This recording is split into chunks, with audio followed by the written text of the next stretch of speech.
আপনারা নিশ্চয়ই দেখেছেন পেট্রোল পাম্পের লম্বা লাইন আর ঘন্টার পর ঘন্টা অপেক্ষা। জ্বালানি তেলের এই সংকটটা যেন এখন নিত্যদিনের সঙ্গী হয়ে দাঁড়িয়েছে। আর এই পরিস্থিতি থেকে উত্তোলনের জন্য সরকার এখন ফুয়েল কার্ড চালু করার কথা ভাবছে। জ্বালানি বিভাগ কাজও শুরু করে দিয়েছে। তাহলে আজকের আলোচনা সেখানেই। এই ফুয়েল কার্ড আসলে কি? আর সত্যি কি এটা আমাদের এই ভোগান্তির সমাধান আনতে পারে? আপনাকে প্রথমে বলি, ফুয়েল কার্ড বা ফ্লিট কার্ডটা আসলে অনেকটা আপনার ডেবিট বা ক্রেডিট কার্ডের মতোই, তবে শুধু জ্বালানি কেনার জন্য। ধরা যাক আপনার কোম্পানির গাড়ি আছে কিংবা আপনার নিজের বাস বা ট্রাক। এই কার্ডের মাধ্যমে চালক পাম্পে গিয়ে নগদ লেনদেন ছাড়াই তেল কিনতে পারবেন। আর সবচেয়ে বড় সুবিধা হচ্ছে কোম্পানি বা গাড়ির মালিক আগে থেকেই সেট করে দিতে পারবেন নির্দিষ্ট গাড়িটি কতটুকু তেল নেবে, কোন পাম্প থেকে নেবে, এমনকি কোন চালক নেবে সেটাও। তাহলে কি কি সুবিধা হচ্ছে? ১. লেনদেন সহজ, টাকা নিয়ে ঘাটাঘাটি নেই। ২. খরচের পুরো হিসেবটা ডিজিটালি চলে আসবে। কোথায় কত তেল খরচ হলো সেটা মুহূর্তেই বোঝা যাবে। ৩. নিরাপত্তা। এই কার্ডটা একটা নির্দিষ্ট গাড়ি বা চালকের সঙ্গে বাঁধা, ফলে অপব্যবহার বা চুরির আশঙ্কা কমে যাবে। সরকারের যুক্তি হচ্ছে বিশ্ববাজারে অস্থিরতা আছে, মধ্যপ্রাচ্যের পরিস্থিতি ভালো না, তেলের দাম বাড়বে, কিন্তু বাংলাদেশে হয়তো সে অনুযায়ী দাম বাড়াতে পারবে না। তাই অন্য উপায় হলো অপচয় বন্ধ করা আর তেলের মজুত নিশ্চিত করা।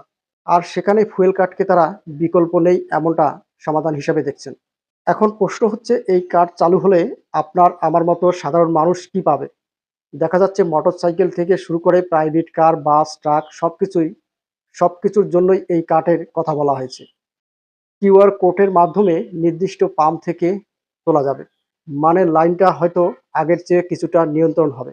পাম্পে এসে না তেল নেই শোনার চেয়ে হয়তো একটা নির্দিষ্ট সময় নির্দিষ্ট পরিমাণ তেল পাওয়ার নিশ্চয়তা তৈরি হতে পারে। তবে আমার মতে পুরো বিষয়টা নির্ভর করবে বাস্তবতার উপর। কার্ড দিয়ে হিসাব নিয়ন্ত্রণ করাটা ঠিক, কিন্তু সরবরাহ যদি পর্যাপ্ত না থাকে তাহলে কার্ড হয়েও লাইন থাকবেই।